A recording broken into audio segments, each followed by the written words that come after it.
Rise and shine, it's a brand new day. Ken can take the stage, ready to play. Weekdays at 10, the cars and the scene. Coffee in hand, they're living the dream. Aggression in the voice, got the whole town awake. Bringing fire to the mic, make no mistake. Shows in the corner, spitting out facts. Dropping truth bombs, ain't holding back. Ken in the morning, feel the heat. From 10 a.m. CST, can take a seat.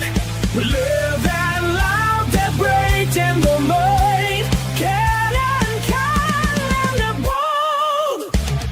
Light up your speakers, crank up the sound. They're talking about life upside down.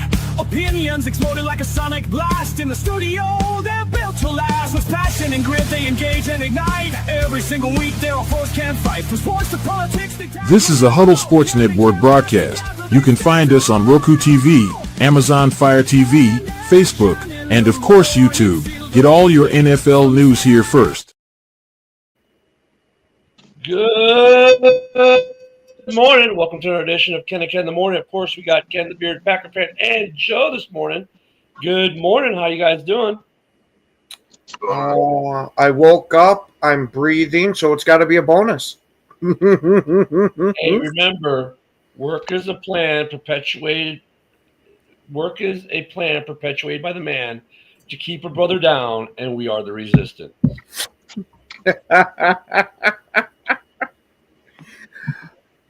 Oh, every time you say that, all I get is flashbacks to the movie Undercover Brother. However, last night on Driving to the Top, I was reminded I was told I was not the resistance because I've retired and already been through it all. Therefore, that's right, Ken. You're a poser. He came in to infiltrate our movement. But then I said, but no, because a lot of retirees from the military do work. I don't. That makes me still part of the resistance. So what can I say? Also, Ravboy yesterday, I said, hey, what's up with the Ravens? He's like, what do you mean? I'm like, well, as I'm sitting here, what you guys are seeing me do is I'm forwarding this out to all the different groups right now. I said, obviously, the Ravens don't like football. Like, what do you mean? Like, well, we posted one show to the Ravens flock, which is their X community, and they booted us because they said we weren't football fans. I'm like, that's all we do is talk football.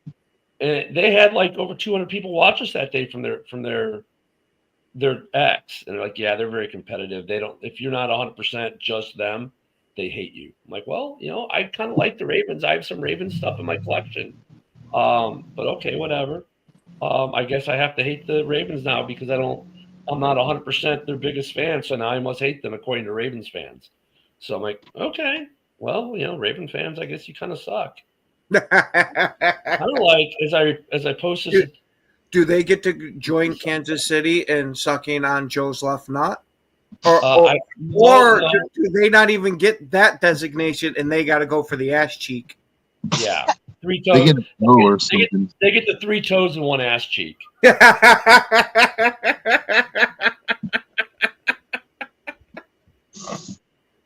Look, I even gave a nod to a Lions fan right now. The funny thing is I was on that show last night. Yeah. So, it was interesting last night. So, the one thing, it's mostly AFC North fans on that show I was on last night. And they really don't like the NFC North, let me tell you. I mean, or aspects of the NFC North. I mean, it's like they have 2 teams. Some of these guys had 2 teams in the North not even winning 4 games. I'm like, what are you thinking? Like, I just like Jeremy and I were just sitting with our jaws on the ground going, really? Yeah, sorry guys, I haven't hit the comments. Yeah, I got you covered. Good morning, Man Hour. Good morning, and yes, Man Hour, we are still friends.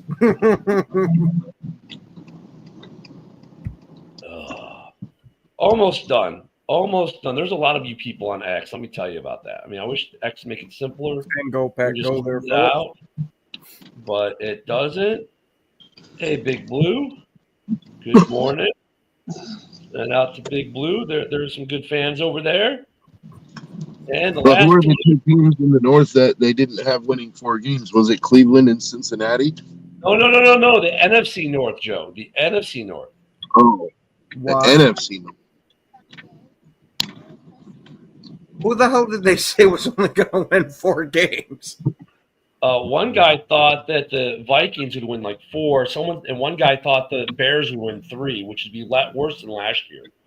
Yeah. So, I'm just like, even with me talking a whole bunch of shit about the Bears just because they're the Bears, even I say that, they're going to be better than what they were last year, at least assumedly. So this is the way I broke it down because everyone goes, your first through fourth. I said, look at, flip a quarter. I've been saying that all summer. I'm like, flip a quarter. I said, however, given the current state of a couple teams with a couple early season suspensions, injuries, and whatnot, and changes, if I had to, the closest thing I could do then was pair maybe a top 2, bottom 2. And I already preface this by saying, look, I think all 4 teams can make the playoffs in this division. And if someone misses out, they're missing out with a 9-8 record. Okay. But I said, right now, early on, based off of what's going on right now today with the teams, basically and the reason I broke it out, I'm going to preface why I broke it out the way I did before I tell you how I broke it.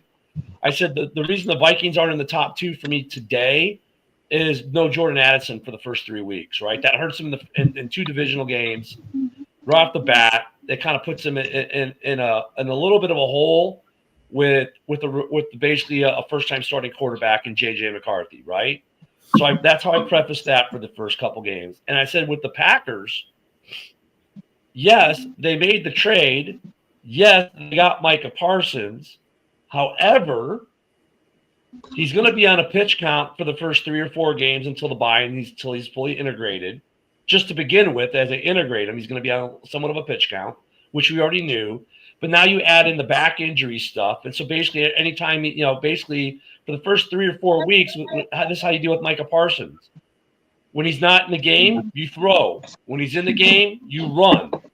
You know what I mean? So I said, right now, today, my top 2, in no particular order, would be Minnesota, or would be Detroit, Chicago, and the second 2 in no particular order would be Minnesota, Green Bay. But that's just based off the initial 3 or 4 games.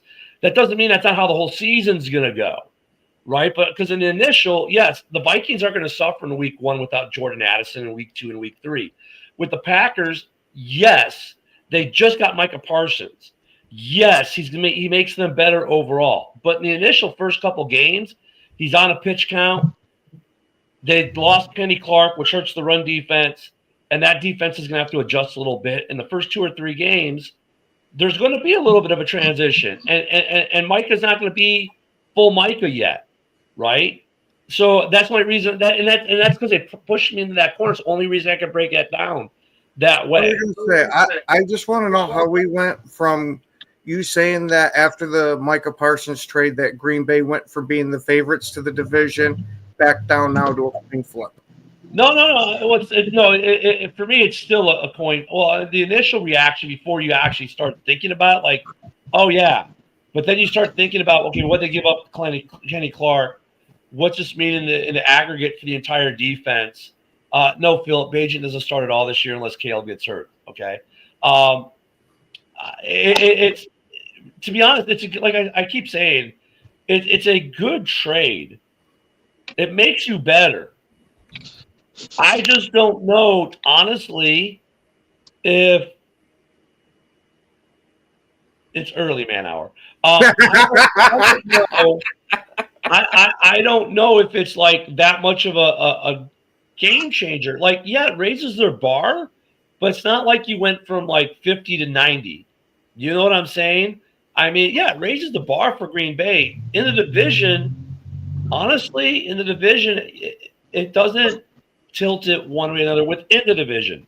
Now, outside the division, I think it tilts it a little bit more for the Packers, right? Again, especially against teams that can't establish the run or that aren't as loaded up with weapons and can't get the ball out quick.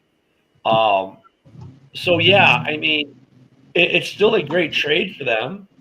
But, look, don't expect week 1 that you're going to get like massive results out of Micah Parsons because he's on a pitch count.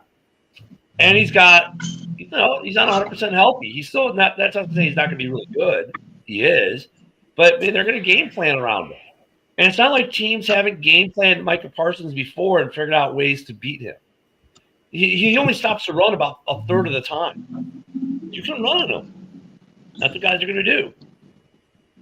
And these first couple games, when he's not in the game, teams will throw the ball because he's not in the game. And there's, oh, by the way, no Kenny Clark either. So, I mean, the defensive line is going to be a little bit weaker initially in week 1 and 2. And then when he's fully integrated, I think it's a better D-line than what it was before. But Micah Parsons can be beat. Any player in this league can be beat. There are some Packer fans, Ken, who are running around thinking he's the second coming of God, and then he's untouchable and no one's going to beat him. Like, dude, come on. Well, I mean, the guy routinely beats double team blocks and makes tackles for a loss in the run game. So you can see where they're getting that from. And especially since he had a better PFF run grade than Kenny Clark, I think they're seeing that as a net positive. Hey, Ken, if he's so good at playing the run, then why is everybody like all these pundits saying he can't play the run? And even former players, like even players are saying he's good, but he can't play the run. I've also heard quite a few say that he can play against the run, and he's taken down a lot of premier backs in the backfield. I mean, so look at his hit rate's about 30%. His stop rate's about 30%. So yeah, I just saw Von Miller. I just saw Von Miller yesterday saying he can't play the run. Here's the funny thing, Joe. His stop rate's about 30%. So of course at 30%, he's going to take down some premier running backs at some point. If you're hitting about 30%, you're going to get those guys.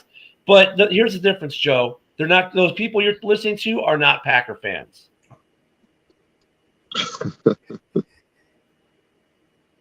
And I even ignored the Skip Bayless comments because obviously Skip is a Dallas homer, but you know, he's a great. I don't know. I made that knock on him the other day when you guys made the trade was because they were trying to say he's better than Max Crosby, and I was like, maybe as a pass rusher, maybe, but as an overall player, I don't think so. I think it's debatable.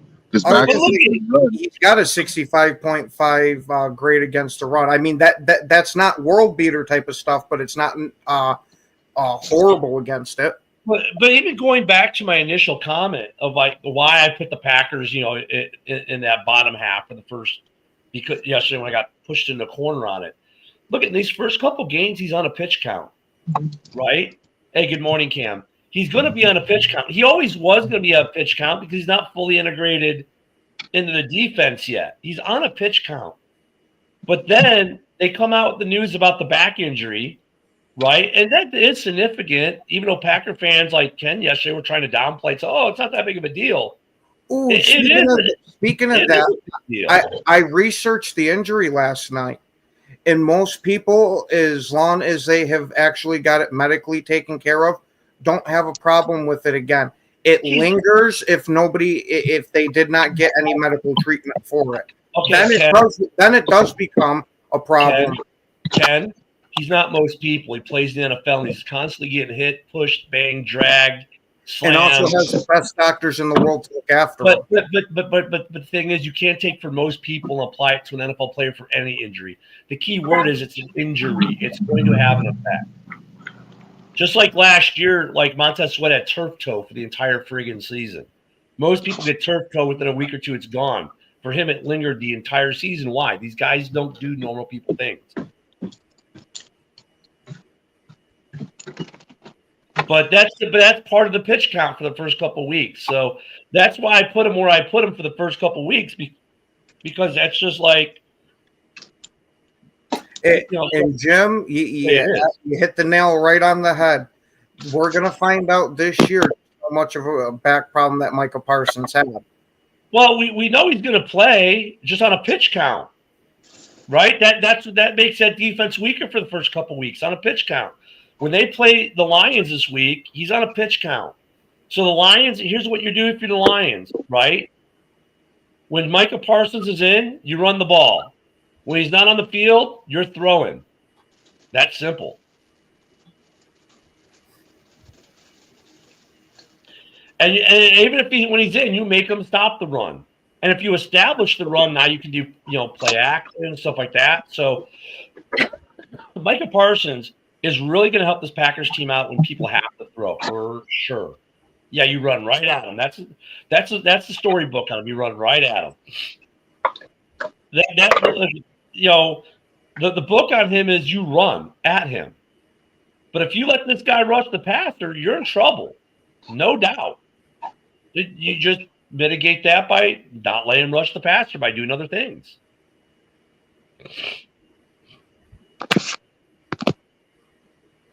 Yeah, maybe, Luca. Maybe. So look, the Green Bay Packer thing is going to be fun. This whole division is going to be fun to watch because all 4 teams have legit questions that need to be answered, right? Yeah, what do you think about that, kid? He said Gibbs is going to have 150 all-purpose yards. Oh, yeah. Oh, yeah. Maybe all-purpose with receiving combined with it.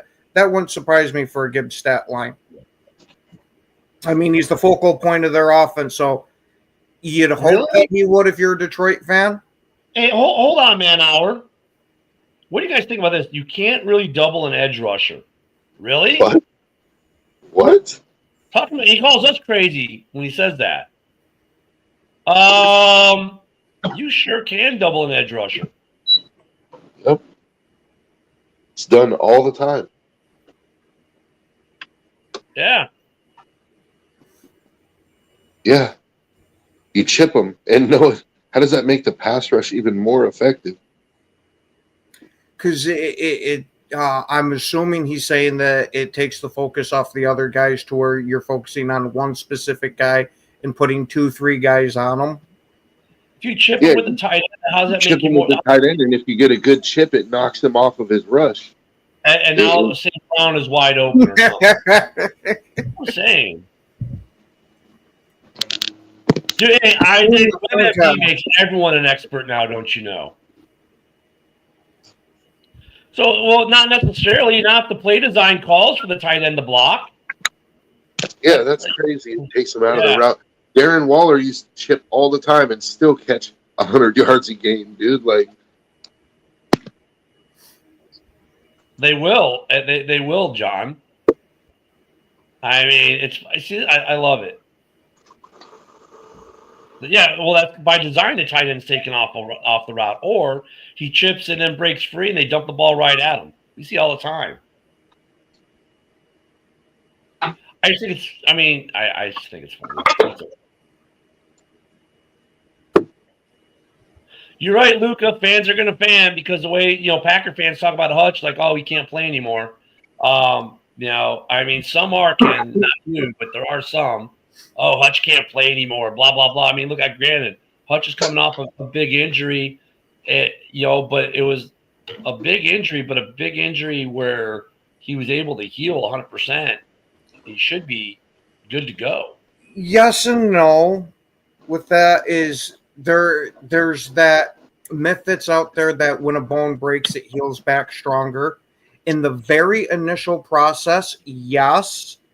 But as time goes on, it does not heal stronger, and it doesn't get back to 100%. It can get real close, and maybe in the perfect scenarios, it gets to 100, but most of the time, it's not fully there. And now I'm not saying he's going to re-break the son of a bitch. It's hilarious. Yeah, Dak did. Top 3 quarterback? Well, yeah, statistically in the season he was. I mean, you got to remember though that's like the argument that Motown Mitch makes for Goff. Statistically, during this regular season, sure, you might just start calling him a regular season quarterback because you could say the argument on Dak Prescott is Dak is a regular season quarterback that when it gets to the postseason he just kind of disappears. Well, you could start to maybe say that a little bit about Goff. I mean, I think that'd be a little more unfair of Goff. He's actually made it to a Super Bowl. He had some drop passes in that Super Bowl. And if you look at the other, like there are Kirk Cousins. That's another good example. Great during the season, but in the playoffs. So I can see why they make that argument, for Dak.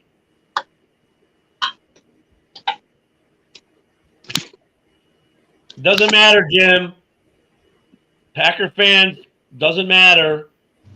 Remember, Hutch can't play anymore, but Micah's back injury is not an injury. I don't even know why they call it a back injury. Because it's not.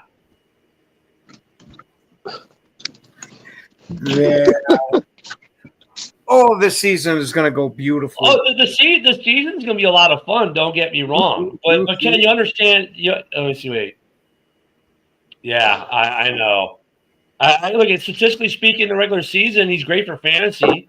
I mean, seriously though, like Dak Prescott for fantasy, dude, he does well for you. As far as real football, yeah, maybe not so much. Did Manauer just ask since when is Max Crosby good? He's better than anybody on your. He's better than any other player, any defensive player on your team. That's for damn sure. I'm not scared, John. I'm not scared. That's just like now how Kenny Clark is off the Packers. He somehow became a run-stuffing god. No, I know who said that. None of us here have said that. No, not you guys. I'm talking about others that are making it seem like Kenny Clark was super amazing against the run. He was great. He was great at holding the line. I will absolutely give him that. And that is an important part to the run defense. I'm not taking that away. But he wasn't the guy making tackles for a loss and stuff like that. Manauer. He was. God. Yeah, I know. Joe. He made the NFL top 100 list the last 3 years. Like, he led the league in quarterback pressure percentage, win rate. Like, I mean, look at not good. Just give it up. Max Crosby sucks. That's crazy, dude. I mean, here's the funny thing though with some of the stuff in the North, right? Like, okay, Micah Parsons. Like I keep saying, net positive for the Packers. Great play that the Packers made on that to get that trade done. At the end of the day, he's probably going to win them a game or two more, right? Than what they would have been with Kenny Clark there. Kenny Clark is really good, but he's not Micah good, right? Yep. But like I said, I think in terms of where Micah's most effective is those games outside of the division. Into the division, which is, by the way, if you guys haven't noticed, the NFC North has been in an arms race for the last couple years. Within the division, he's effective. He will make an impact for Green Bay, but the division in total mitigates it a little bit better than maybe some of these other teams in the NFC East, the AFC North, and the other places we played this year. He makes Green Bay better, so don't get me wrong. I don't think it automatically makes – I don't think there's a clear-cut anything in this division right now. Now, we'll see. Maybe as it goes on by week 5, 6, we start to see something. But on paper, you look at these rosters, you look at the coaching staffs assembled and this, that, and the other, the entire North is pretty damn stacked. Now, the question becomes how they execute this week when the season starts. And we finally start to, stop having these philosophical what-if discussions, and we got to start to see live bullets fly down range. This division is going to be a hell of a lot of fun to watch. I'm going to enjoy watching the Packers play. I'm going to enjoy watching the Lions play. I'm going to enjoy watching the Vikings and, of course, the Bears play. Until one of them gives me reason not to enjoy them anymore. But I think all 4 teams are going to play some really good football. And let's be real here. In this division last year, the margins between these teams is so razor thin. Remember, last year, in the first 3 games that the Bears played the division, the margin of victory in all 3 games was a combined total of 7 points. That was a shitty coached Bears team that had the ranked 30th offensive line for both pass and rush in the league at that point in time. So, that's where we're at. So that's when we got a John Dorn comment. Great. And one of the 5 games they won, John, was against who? The fucking Packers. And the game where the Packers beat the Bears, you beat them on a blocked field goal. You almost lost twice, John. You don't have much room to talk either. If I follow your logic, you were 1-4, 1-5 in the division. You should have been 0-6. You got lucky on a tipped kick on Cairo Santos. Really? So, I mean, this division, dude, it's going to be a lot of fun. The competitiveness within this division, the arms race that's going on in this division is going to make this a lot of fun to watch. And it's going to be interesting to see how we do. Here we got Wood this morning. It's going to be interesting. It's going to be interesting to see how this division performs outside of the division. Oh my God, Karlaftis will be a top 3 guy this season. I like what though. You know what, Joe? I like Karlaftis though. He's a cool dude. But yeah, he's a decent player too. But he's going to be top 3 this season, so he's going to be up there with Micah Parsons and T.J. Watt. Come on, dude. Just stop. Dorn.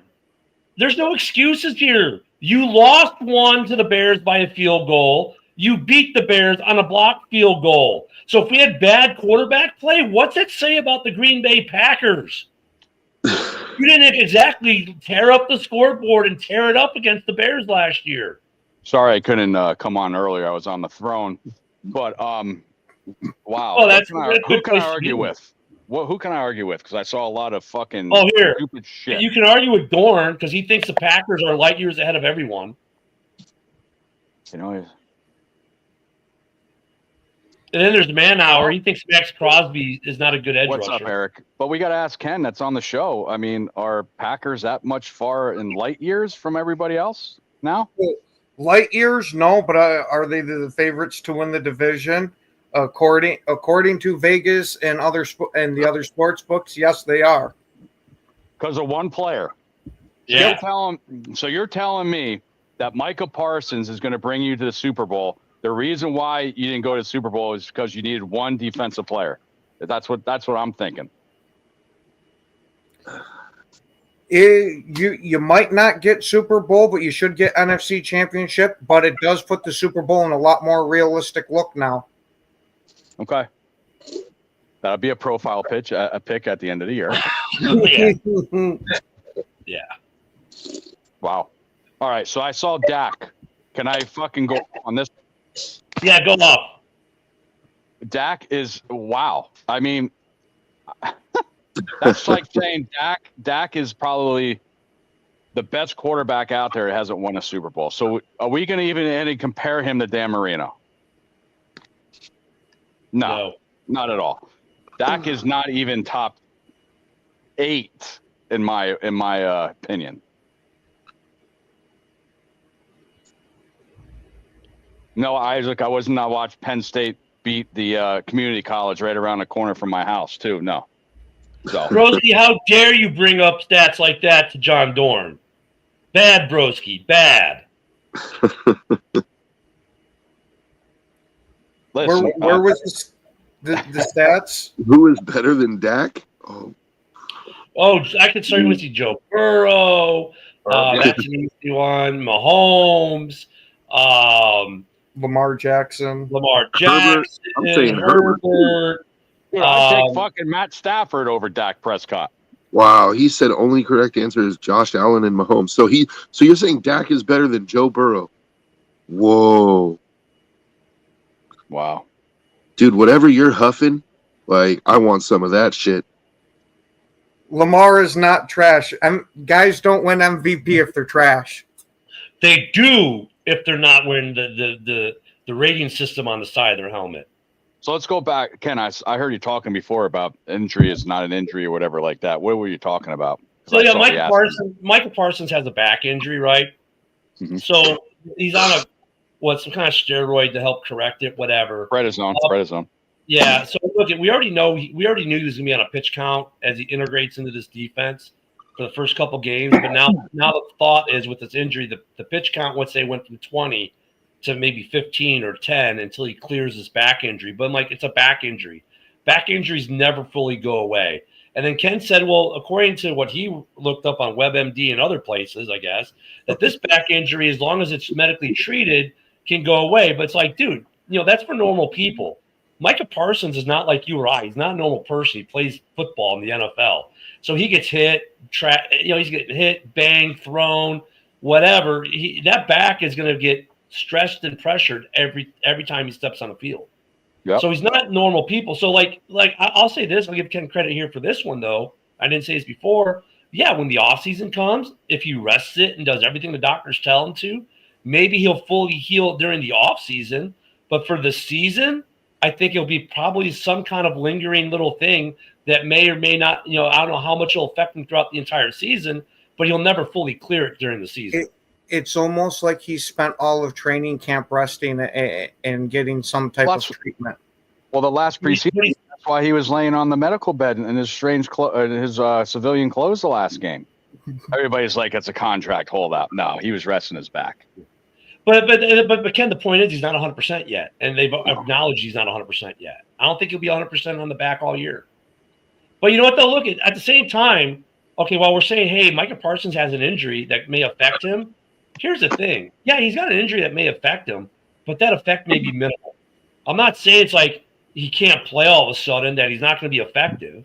I'm saying it is going to hinder him. It may be a small hindrance, but in this league, a small hindrance could be the difference on one play, and that one play could be the difference of a whole game. What did Manauer say? Only cool thing about Penn State is the white. Oh, now he's racist. Are we allowed racists on this show? No. No. I am not mad Parsons is a Packer, Rob. Sorry. Yeah. I thought about this last night, Woody, and I was gonna say this tonight. I know there's some Bears fans who are mad that we didn't make a move on Parsons, but I kind of look at the way they're building this team like Theo Epstein built the Cubs, right? It's got a 5-year build. Yep.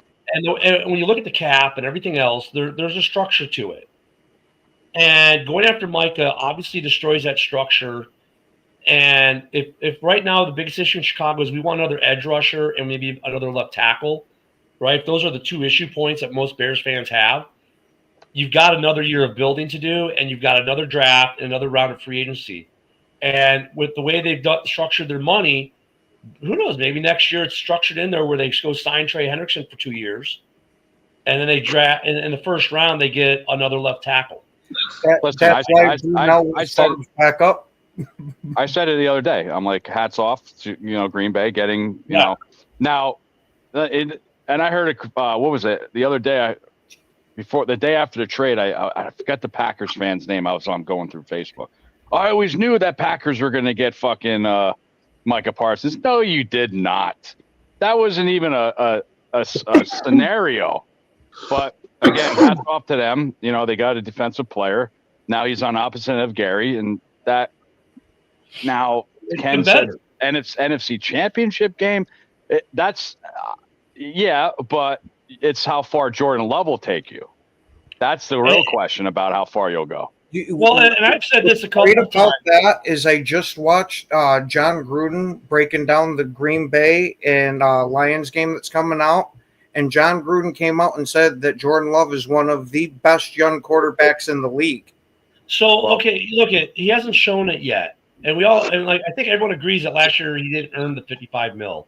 It was not a $55 million season. I said this before. This Micah Parsons deal now with the expectations that Green Bay has, right? It puts the onus on Jordan Love to actually earn that look like a $55 million quarterback this year. And you can blame receivers and their concrete hands and all you want, but it's still the onus will fall on Jordan Love to produce points to win games. If the defense is doing what the defense is supposed to do, then it's all on Jordan Love this year. And some Packer fans don't want to hear that because they think, oh, well, Love is great. Like this guy right here. Oh, well, Love is great. Are you kidding me? Love is going to take us all kinds of places. Well, he hasn't. Right? So, Ken, so Ken, since you heard that from Gruden, and Gruden's always right, of course. Well, what do you think what do you think that's based off of? Like, what has Jordan Love proved that makes him one of the best young quarterbacks in the league right now? Well, he took Green Bay to the divisional round in his very first year. He has put up some pretty damn good stats in both years. Got him to the playoffs last year. If Gruden, who is recognized as one of the best football minds, gives him, his vote of approval, who you got to assume that there's got to be something there to that one. Well, okay. I mean, Ronald, I kind of agree with that. Like, Love isn't great yet. He's good. He's a good quarterback. He's definitely serviceable in the NFL for sure from what he's shown so far. I mean, he's won one playoff game against Dallas, which you guys should always beat Dallas. You guys kind of just own them. And then you lose. And then last year, you lose against the Eagles. I mean, I think that's a lot of coaching too. Like LaFleur brought the youngest team to the playoffs and win a playoff game ever. You can't just say it's all the players. You got to do the coaching as well. And well, guess what other quarterback has one playoff win under his belt only? There's a couple. I mean, Jay Cutler has 2, so he's got more than Jordan Love, but I wasn't going to go there. A certain guy who we all love as a commentator used to play for the Cowgirls, has only one playoff win under his belt as a professional. So great, he's won a playoff game. Let's see how many more he can win. That's what I'm saying. It puts the onus on Jordan Love to step up and be that guy they paid $55 million to. So I like that. I like that comment. Do you guys put Jordan Love over Jared Goff in this division?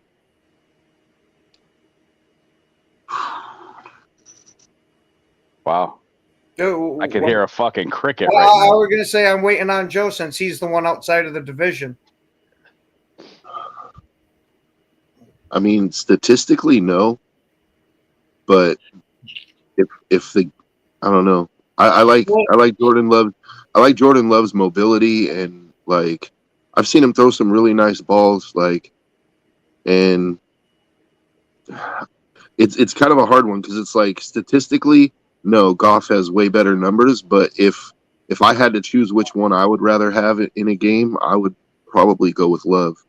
Okay, wait. Let me ask this question: wow. Jaden Daniels versus Jordan Love.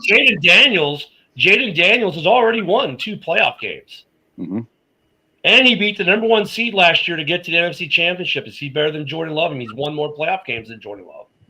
So if I go by Packer logic, Jaden Daniels is a far superior quarterback. We're gonna pick and choose.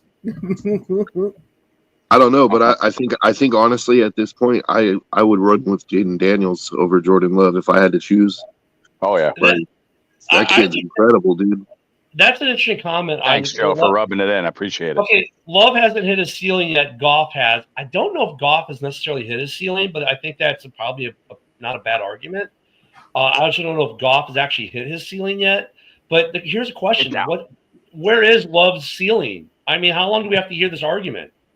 He got paid $55 million a year, and he didn't earn it last year. So, like, at what point, I mean, 15 years from now, is he finally going to hit his ceiling? Coming from the guy that, you got to give a quarterback 3-4 years before you know who he is. Well, I mean, look, and I agree, and I still stand by that. This is his 3rd year starting. His 7th, 8th year in the league, but 3rd year starting. So I kind of I still agree with that. But I mean, the dude's it doesn't fall in that typical rookie quarterback 3 years to see what he is, because he had 4 years on the bench. So I mean, he's not that typical guy. But I mean, you can't also, that's what I keep saying though. The onus is on him this year. Like, really, I'm not saying Love can't do it, but he's got to show that he can do it. And you can't just make the presumptive argument that he's going to do it because he hasn't done it yet. That's like me coming out and saying, well, you know what? I mean, last year, my quarterback threw for 3,500 yards behind the 30th ranked passing line in the league. So now that they've got a much better line where they went from 30th to 6th in spending, he should throw for 5,000 yards. That's like me saying that. I can't say that. He has to go out and prove it, right? Love needs to go out and show it this year. And that's not hate, Rob. That's just saying, look, he's got to show he's I agree with that. I think this is definitely a make or break kind of year for Jordan Love. Like he's got to show that he's that dude. What stats does he have to put up to show that he's made it? I don't think it's about stats. His stats are always like decent. They're always like he's always competitive when it comes to like passing touchdowns, stuff like that. I just want to see him make better decisions in crucial moments. Like that pick 6 he threw last year was that the one I'm talking about. I don't even have absolutely. I will give you that one because I lambasted it too. Yeah. That- I want to see him make better decisions. Play shit. Jojo, is this breaking news with JJ's contract? 'Cause I didn't see that this morning yet. Where did you see that? Let me see that because I usually know everything. Hold on. All right. Yeah, I was just going to add my 2 cents on this Jordan Love thing. Oh, So I think it's another one of those best of the worst situations. Like the NFC North quarterback room is pretty weak. So I mean, Goff, in my opinion, has proven he's not getting it done in the playoffs. I don't care what numbers he puts up in the regular season. He's a choke artist in the playoffs. So by default, you kind of just have to, as of right now, say, okay, Love is the best. However, his numbers are very Andy Dalton-ish. They really are. Like very low completion percentage. There's pretty decent number of INTs for his pass attempts. Like, you know, it's one of those things where it's wide open. Like if JJ or Caleb can step up, they could be better. But as of right now, I would actually, by default, say Love is the best quarterback in the division. But what's that really saying? Because he hasn't done anything yet. I have some breaking news for Broski, obviously. I didn't hear nothing about the JJ, Ken, It's but on Instagram, supposedly. Woody. Braxton Jones will start at left tackle. Just Oh, want to we give knew Broski that. I know. Yeah, I just want to let him know that. Yeah. He said it was on Instagram. Here it is, Ken. The Bears are reconstructing Jalen Johnson's contract to create $8 million in cap space. Yep. 47 minutes ago. Yeah, Yep. in fact, as I went to go look over the cap, I just see the headline too. I was going to say, Woody, thanks for pointing that out, man. I didn't hear that, man. That's great input, man. It just broke. I was telling you about the Braxton Jones because I know you were concerned about Braxton Jones because you think he's probably you said he was going to the Pro Bowl this year, and I just wanted to let you know he is start. So here's the thing: looking at over the cap, he's a shit show. So looking at over the cap, Woody, how much money did you say it freed up? $8 million, correct? $8 million, yeah. So okay, they had now, like $9 million. They had 1.5 in cap, so now they got 9.5 million cap. I don't think they're signing much with that. I think that's more or less to free up money for injuries or trade deadline moves. I was going to say, Woody, it's backfield Jones, aka Sloppy BJ. Oh, I thought it was offsides and full start / holding. I'm sorry, we got the human tackling sled. Yeah, yeah. You got a point. You got a point. Oh, I can't wait. One more sleep, one more wake up, and we get football, right? So yeah. Who just posted that and said Love was ranked 20th in passing in the NFL last season. Yeah, per ESPN. Okay, so like he's being paid like a top 5 quarterback. That's basically what the argument is if you're being paid like a top 5 quarterback, then you should be performing like a top 5 quarterback. For me, I think he's very talented, but I just don't think he's put it all together yet. And that's not to say that he can't. I think he's going to have to this year. I don't know how the Packers organization feels. Like they just signed him to that huge contract. So if he has another kind of year, I don't necessarily know that they're going to be like worried about it. But if it was me, I would kind of be worried if he has another season and I'm paying this dude $55 million a year. I think Geno Smith's going to have a better fucking year. But go ahead. Well, here's the thing though, Jordan Love. Like the onus, this move for Micah really puts the focus and the spotlight more on Love than it did prior to Micah not being there. Now that Micah's there, and Packer fans are like, well, this defense is now phenomenal. I mean, we're Super Bowl bound. Some say, Ken's like, we should at least get an NFC Championship game out of this. It really puts the pressure on Love to perform now at a level he hasn't performed yet and earn that money. And going off of interception rates for last year for 2024, Jordan Love's was 2.6, and Jared Goff, who we say takes care of the ball very well and all that, was 2.2. He has 5 in one game. Yeah, and then Andy Dalton's is what was Caleb? 2. What was Caleb there, Ken? 6 all year. I'll give that to you. I mean, Goff had as many interceptions in one game as he had. Caleb has more but Caleb has more interceptions than we had wins last year. Yeah, I won. I was going to say with Jordan Love, man, really like the biggest thing he needs to improve on is his accuracy, his completion percentage. He has to improve from 63%. Like he needs to be around like 67, 68%. You know what I mean? That to me is the biggest thing. I think this is interesting. Last year, according to ESPN, Caleb Williams and Bo Nix were both ahead of Jordan Love. Yeah, because we were behind so much, we had to pass. Yeah, I know. There's always a mitigating argument. When it's not their team, there's always a mitigating argument. When it's their team, there is no mitigating argument.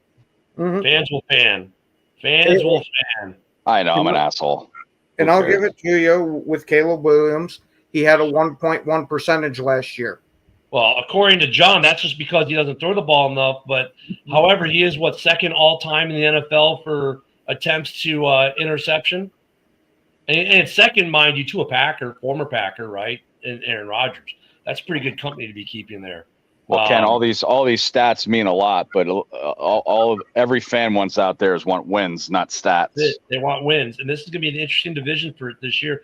I honestly think that really 9 wins ends you in the basement in this division this year. In the division, it's going to be really tough. I mean, our out of division is not easy either. There are a couple easy games outside the division, like the Bears get the Saints, for example. That should be an easy game. I mean, every team's going to have a couple games like that, but what's going to be interesting, we know this division is going to beat up on each other. I don't really see anyone going 0-6 in the division or even 1-5. Everyone's probably going to win at least 2 division games. I mean, this is going to be an interesting division. It's going to, the real test is going to be the NFC East and the AFC NFC East, AFC North. And I think I think this division in general matches up pretty good better against the AFC North and the NFC East than people think, because a lot of people say, "Oh, Washington." Dude, Washington overachieved last year. Like, I don't think Washington's going to be all that great. Like, I think they'll be good, but they're not going to be all that great against the NFC North. That AFC North's going to be a fight. Yeah, that's what I'm way more worried about. Steelers are coming on. Believe it or not, Steelers are coming on. Bengals, with their 2 main contracts or receivers and stuff, we know how they are. If their defense comes around. Even Cleveland too, their defense as well. And look at the Ravens. So we're fucked. That's going to be interesting, Isaac. I don't know. That's a pretty lofty goal. That is a pretty lofty goal. Look at Eric's like, yeah. He has been sweeping everyone but his Packers, his other teams. So, watch a Skeetaboo. Fuck out of here. Yeah, I mean. But yeah, don't sleep. But I've said this in Eric's behalf. Like, don't sleep on the Giants. They do have a really good defense. They're better than people are giving them credit for. Joe, really? You have the same barber as Bowers? Jeez, congratulations, bud. No.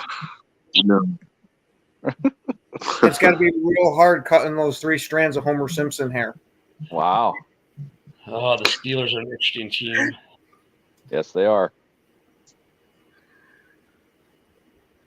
Yeah, but the only thing is, I'm not convinced that the basement team in the North is going to finish with 9 wins, because you guys have the hardest schedule as a division. Like, I think that's going to make a difference. Like, I think that you guys, all of the teams in the North, are going to lose some games outside the division that they might not have lost last year, just because you're facing the AFC North. Like, the Steelers are no joke. Right, the Ravens got to be Super Bowl contenders again, right? And then there's Burrow, who you can never count out, even though he has no defense. And then who knows what Cleveland is like? I don't expect them to have great success, but their defense is pretty good. So yeah, because we can go 1-3 in that division this year. And then you guys are playing the East too, right? Yep. And we play the Eagles on black. Oh, fuck them. So you got the Commanders, you got the Eagles, the Giants. I'm not really worried about the Giants. I mean, they have a hell of a defense too, like Cleveland. Oh yeah, top 5 defensive line, no fucking doubt. Maybe number 1 defensive line, but like if you look at on paper, their defensive line is probably the best in the NFL. I think the problem there is Russell Wilson with the headache in the locker rooms and shit like that. So if I'd be like, yo, I'd start you like the first 3 weeks. You ain't doing shit. I'm starting Dart. Because he looked amazing in preseason. Joe, you're a Honestly. bozo. Wow. Wow. I didn't even see the comment. I did, and yeah, that's a Okay. maybe because you're the barber. I have no idea. No, it's because he's got a thing for Russell Wilson. He thinks he's going to resurrect his career in New York, but So hey, Broski, you there? Yes, sir. Russell's going to be benched So by game 5, dude. I listen. I know Nevada's a good team that Penn State played. How do you think they're going to fare up next week against the Allentown Beauty School?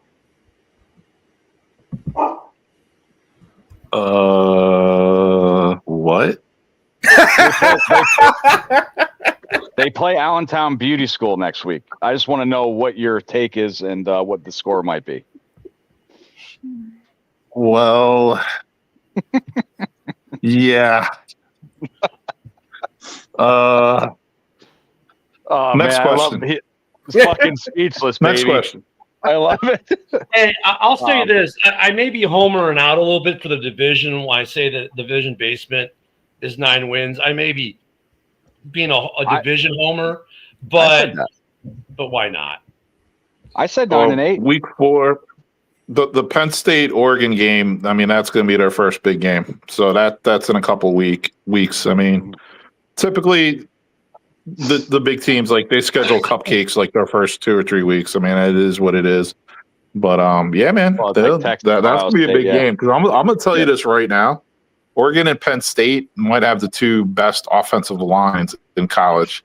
They're going to be put a lot of offensive linemen in the NFL the next couple of years. One of my good friends is a Penn State fan. In '96, we went out to Pasadena to see that Rose Bowl game. Penn State, Oregon. Oh, yeah. Penn State won that game, right?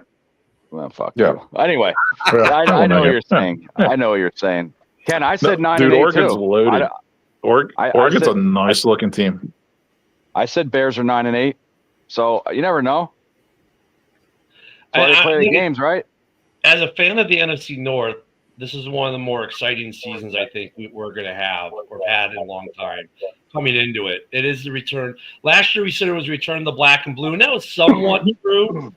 But I think the whole division in certain ways got better across the board, even the Lions, because they get much back and stuff like that.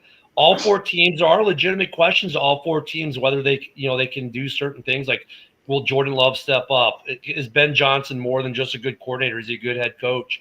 Will Caleb take the next step? Is that offensive line better? Is JJ going to be a good starting quarterback? All these teams there are legit questions. But if they start checking the boxes and answering these questions in the affirmative on each of these teams, my God, this division is going to be so much fun to watch. And I love it. I'd rather have 4 really good teams in the division than be what it's been, where you have one team that's decently good and wins the division every year, and the other 3 teams trying to figure out which way is north. You know what I mean? I mean, we've got a division right now where all 4 teams, hey, we know which way north is. And there's been an arms race. And they're all building up these rosters. When you look at these rosters, like, damn, like, there are a lot of good players in this division. So, yeah, as a division fan, I expect a lot of wins out of this division. I don't expect anyone to pick in the top 10 in next year's draft unless they make a trade to do so. Well, Green Bay doesn't have a first-round pick, but unless they trade into the top 10 somehow, They won't need it.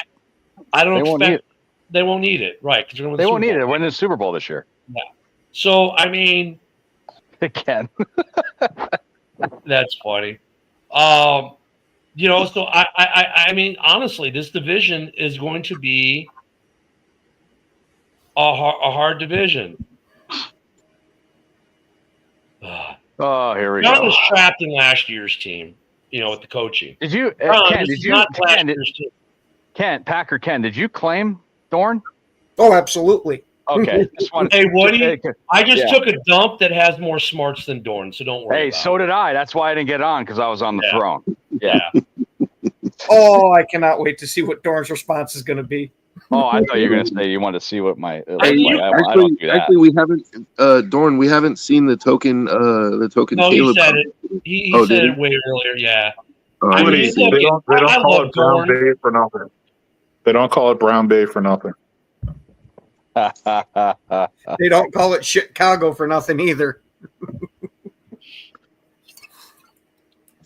Got that right, They don't Eric. pack fudge. They don't pack fudge for nothing. You don't have the tagline of bear down for nothing. They charge. Bear down and take it. Eric, the young Padawan, he's still learning to wield his lightsaber. You know how Packer fans like to wield their lightsabers with each other.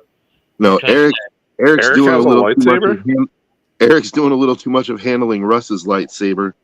There we go. You know what's funny though? I mean, minus Robert, who's the oldest of these Packer fans. Like since most of these Packer fans have been born, they've won 2 championships. That's it. The Bears have won 1, right? In our lifetimes. That's not exactly broski. mind-blowing. Wow. Oh. Man, I love when people talk tough over the fucking podcast, internet, social media. Dude, I'll give you my I'll give you Here's the funny thing. In our lifetime, Joe's Raiders have won more championships. Is that right? Hey, Eric, ask your mom. They won two. Wow. No, I'm telling you, man. Packers fans are so jealous that the Eagles get credit for the tush push, man. The Packers are like, hey, we are the locker room inventors of the tush push. It's part of our initiation. So hiding in the closet with staring The at us. locker room invented. Hey, Robert. Woody and Rob in the ring. Robert, I'll even pay for your fucking ticket to come over here and see how long that lasts. Let me know how that works out for you. The fuck out of here. No, you can't do that. We need to set this up as a pay-per-view. Ken, I let's don't get give it going. fucking tough guys. I love fucking tough guys. I really do. Fuck out of here. Love them. Wow. Damn. Broski. do you Jordan love them? Do you Jordan love them? Oh, Yeah, boy. let's get back to football here, guys. We only got